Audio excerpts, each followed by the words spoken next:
Hi, everyone. Thank you for taking an interest in learning about the rule of law.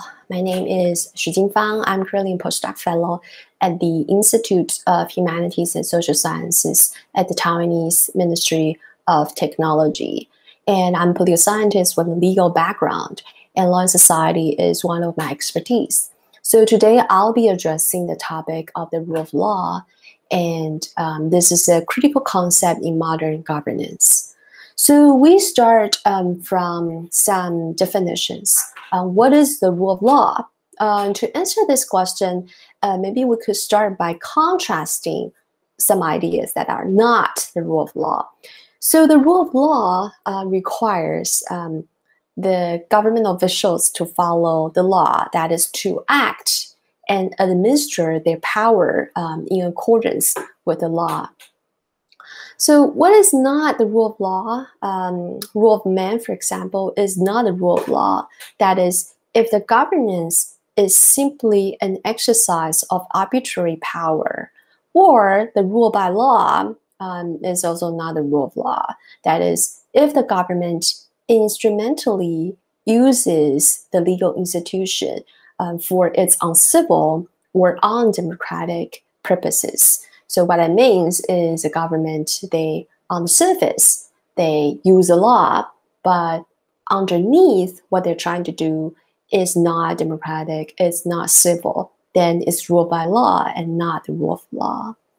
So I'm going to give you some working definitions, and this is where we're going to start from the whole complex discussion, and let's read this together. The most important demand of the rule of law is that people in positions of authority should exercise their power within a constraining framework of well-established party norms, rather than in an arbitrary, ad hoc, or purely discriminatory manner on the basis of their own preferences or ideology. So the key words I want you to highlight here would be: one, people in positions of authority; second, within a constraining framework; and thirdly, well-established public norms. And these are the key words we will revisit in the talk, in the coming talk. Okay, so now we're moving on to extending the discussion. I want to introduce you to three aspects of the rule of law. You should know that the rule of law is practically the most important idea upheld by most governments worldwide. So there are numerous books, articles, analysis, and scholars defining this concept, producing really long lists of principles it compresses.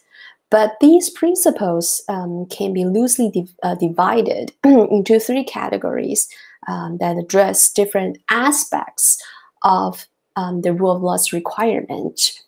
There are formal, the first one; second, procedural; and principles that endorse certain substantive rights. And we're going to discuss one aspect at a time, starting from the formal aspect. So this aspects concerns the norms, the form of the norms applied to human conduct.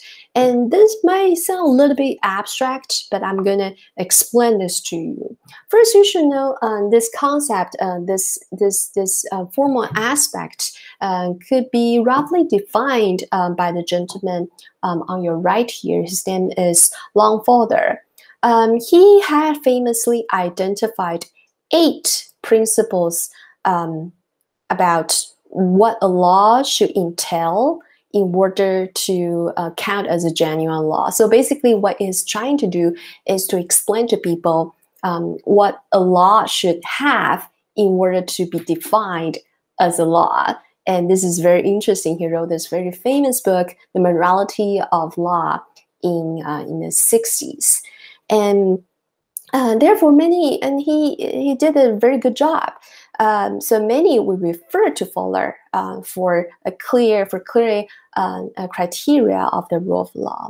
Now let's go through them. Fuller argues that rules must be one, general, so sufficiently general that is equally applied to all. The law should not target a specific person or a specific group.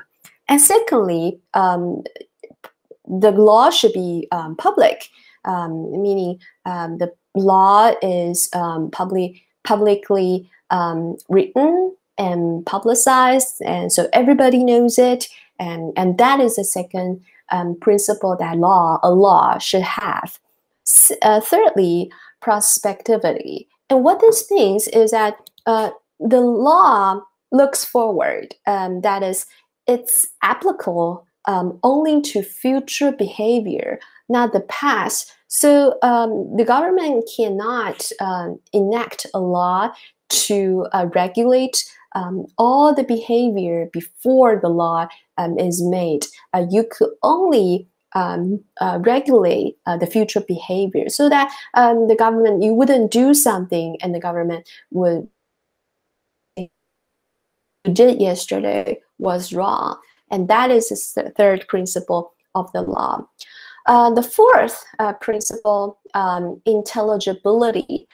This means the law is at least minimally clear and intelligible. For example, written in a language or in a way that most citizens will understand. And you would think this is just so intuitive, but not really. Think about, for example, England. It colonized a lot of places in the world. For example, in the past, in Hong Kong, the law is written in English, and most people there did not really speak the language or read the language. So how could a law that was written in English be understood by a Chinese-speaking population? Then that was an issue for English laws.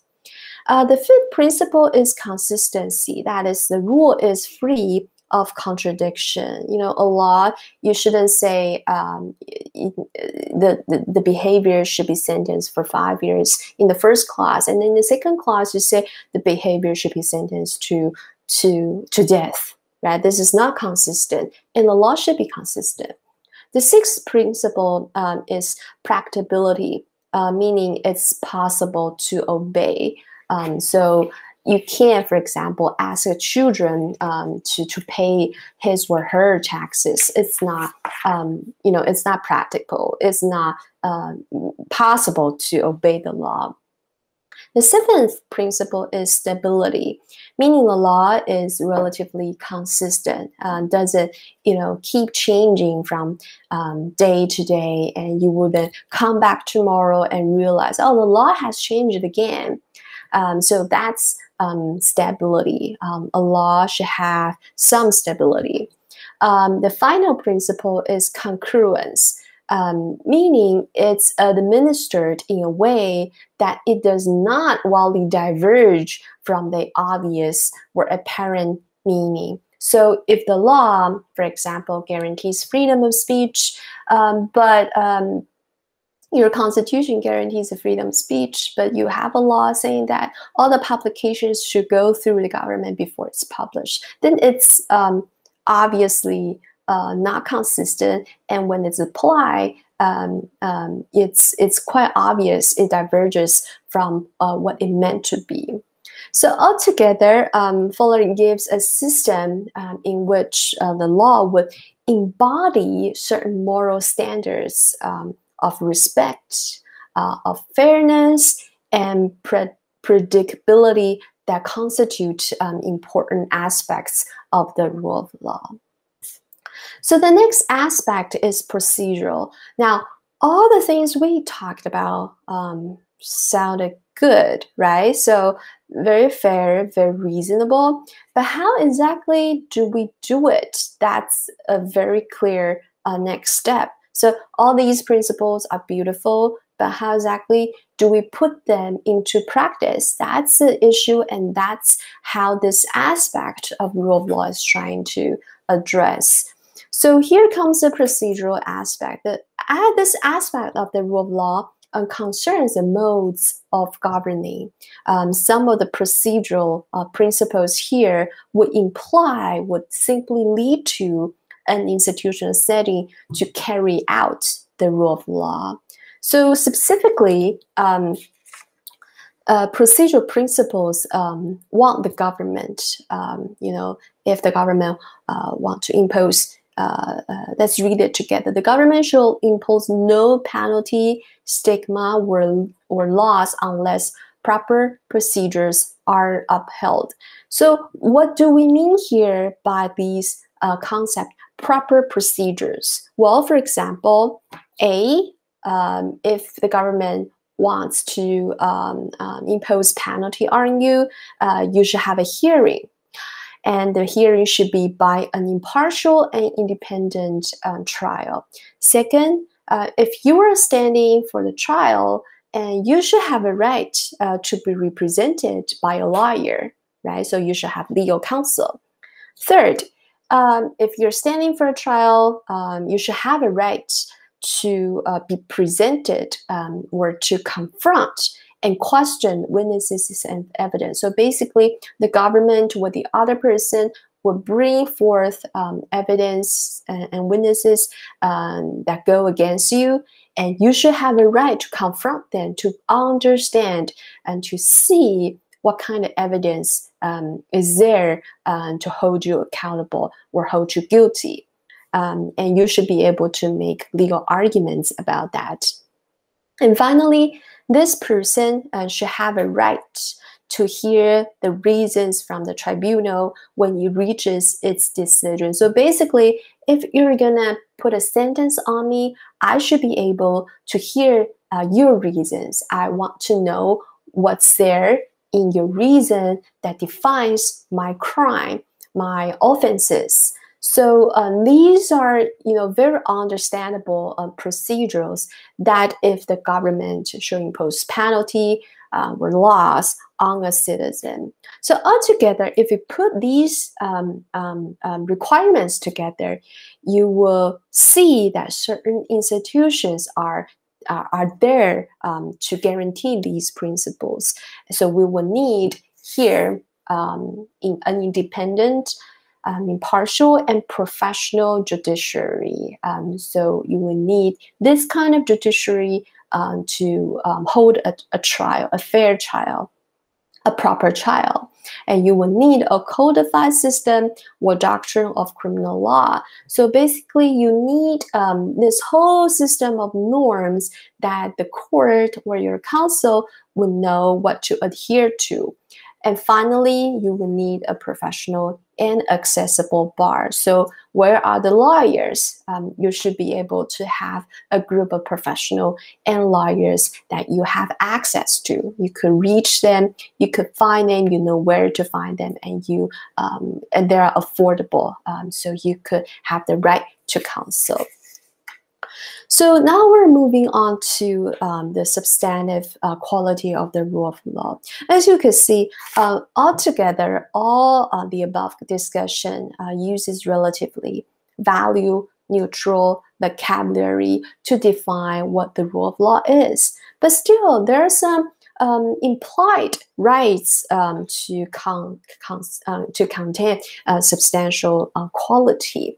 So Many will argue that the formal procedural principles that we discussed will actually generate a close affinity with certain substantive rights. For example, generality, the first one we discussed, is often connect to justice, right? Because it should apply to everyone equally.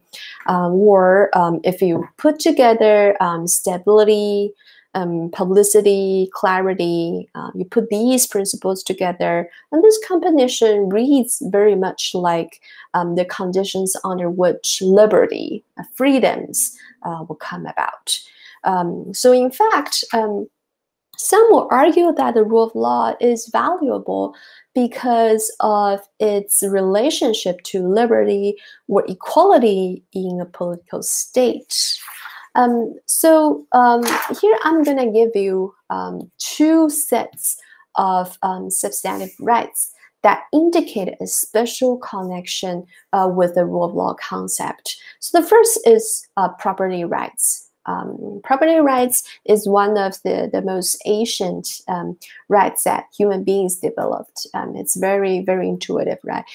People naturally want to possess things. And once the things are possessed, you want this status to be recognized by other people, and the status stays as it is, stays the same. So if a society is bound, is constrained by law, it will mean that the law functions to secure property rights. So basically, your land, your house, your crop, your fortune, your wealth will be safe from other people, and that there will be no kings coming and take away your things, where there will be no political parties coming into power and take away your land. So this commitment, the commitment to property rights, is the essence of the rule of law. And the second set of basic substantial rights would be fundamental human rights. Many people will say if a system of law is there, but it cannot protect or disregard human rights, it cannot be understood as the rule of law. This understanding has many more modern developments. And so, for example, in South Africa,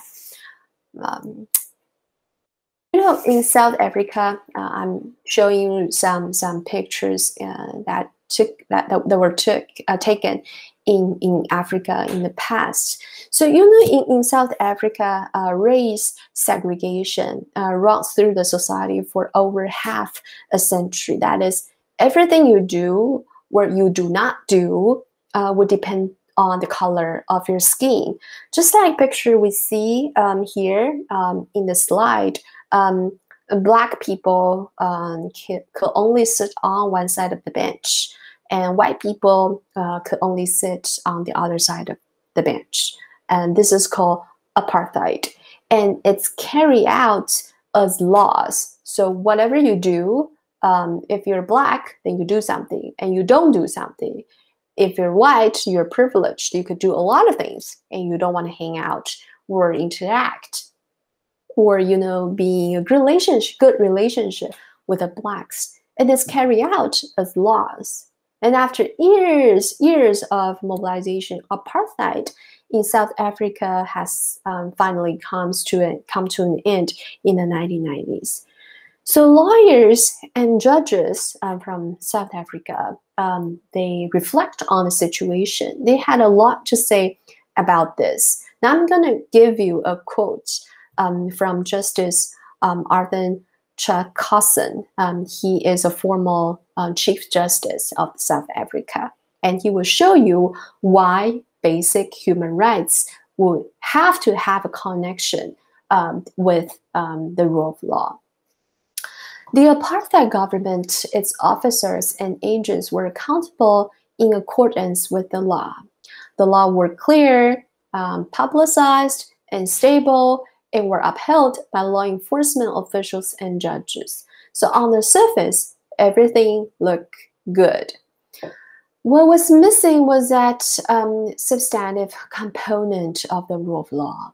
The process by which the law were made was not fair, and the law themselves were not fair. They institutionalized discrimination, vested broad discretionary powers in the executive, and failed to protect fundamental rights. So he would argue that without a substantive content, that the rule of law is an empty vessel into which any law could be poured. So basically what he's arguing is, if you don't have certain commitment to basic rights, then your law might be pretty, might be okay, but it has no sauce. So we're going to go back to the final discussion on this aspect of substantive rights of the rule of law. Here, I want to remind you that you might think that the connection to the connection between the rule of law to substantive rights is critical, even given the development in the 20th century. But you should know that it's analytical parallel. It's rather, as a concept, rather dangerous to connect the rule of law and other substantive rights. Why is that? Because once the rule of law incorporates a substantive dimension, it opens a backdoor for all the other sorts of political ideal. It can be market economy, democratic participation, or social justice. So basically, if you connect the rule of law with the substantive rights, then basically everyone would ask the rule of law to protect or to fulfill whatever they want in a political states. So it won't be a clear requirement that the rule of law should guarantee. So law could do certain things, but not all things. And why connecting the rule of law and substantive rights is dangerous is exactly because of it. What we're trying to do with the concept of a rule of law is to understand what is the minimum requirement of a legal system. But if you connect the law, the rule of law, with other rights, then you will be asking the law to do everything you want. And that is not what we were trying to do with the rule of law concept in the beginning. Now I'm going to show you some very interesting development, a very interesting data set. This is the World Justice Project. They produce a rule of law index to give scores to countries worldwide, evaluating their rule of law performance.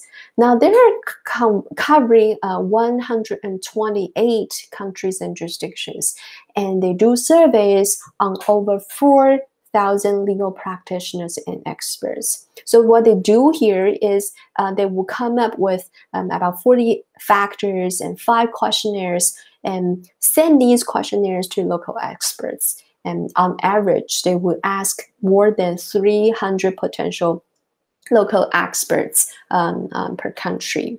So the data they're showing here, I'm showing here on this slide, is the index in the year of 2020. So basically, at the global level, they identify, they're saying that countries experience the biggest declines over the past year in 3 areas that are fundamental rights, constraints on government powers, and absence of corruption. And you could see the visualization. So the yellow ones, orange ones, and darker orange ones, they're experiencing more severe decline. But they also know that this is not a new pattern because in the past 3 years, their data is showing that the same 3 factors were on decline on a 5-year time horizon. So it is a very interesting project, and they have many interesting visualizations of data. Some data are interactive. So if you're interested, you could go on the website here in the pink and play with the data. It's actually very fun. Okay, now I'm concluding the talk. So in this talk, we review the definition of the rule of law, what it is, and what it is not. We'll introduce the 3 aspects of the rule of law: formal, procedural, and the connection to substantive rights. We also discovered that if we were to connect the rule of law with substantive rights, conceptually, it would become a messy idea, and rule of law will lose its analytical utility. So it is not, a very useful concept to learn about and to guide modern governance. However, this messiness also shows its strengths. So you thought that was its advantage, could be its advantage. in fact, the practical application of the rule of law is very diverse, as the World Justice Projects will show you. So this concludes the talk, and I hope you enjoy the discussion, find the discussion interesting.